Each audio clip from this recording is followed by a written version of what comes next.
Otmar Szafnauer has warned Pierre Gasly to keep calm, with the French driver just 2 penalty points away from a race ban. Gasly has 10 points on his licence, with the most recent one collected in Mexico at the last Grand Prix for shoving Lance Stroll off the road.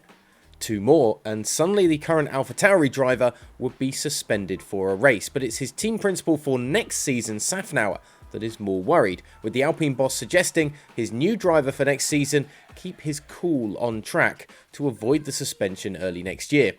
The 58-year-old even joked about Gasly taking a tactical foul in Brazil this weekend, so the suspension isn't hanging over him when he joins Alpine, with points only dropping off the driver's licence after 7 races next season.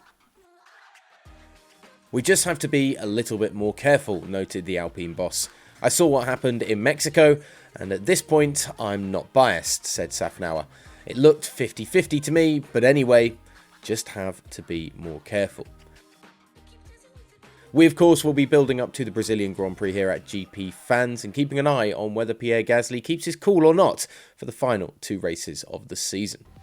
Elsewhere, Ferrari sporting director Laurent Mekies feels the FIA have been too lenient in their punishment of Red Bull, with the Scuderia man suggesting the impact of the punishment for their budget cap overspend will be minimal on the constructor.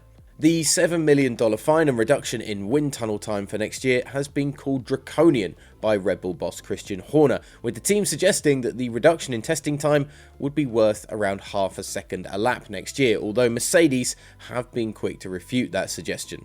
Now Ferrari have weighed in, with Mekies feeling the FIA ruling does not match the severity of the crime, saying, "We don't see it on the same scale as being able to compensate the overspend that was done, especially combined with the fact that ultimately it is not combined with any budget cap reductions for them. Therefore, you are effectively completely free to spend your money elsewhere."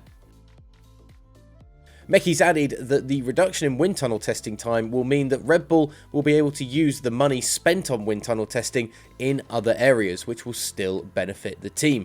We will have to wait and see, of course, of the impact of the punishment on Red Bull for next year, but it seems that their rivals are going to be bringing this up a lot over the next 12 months or so. And when they do, you will hear about it first at gpfans.com and, of course, on Twitter, Instagram and TikTok at GPFansGlobal as well.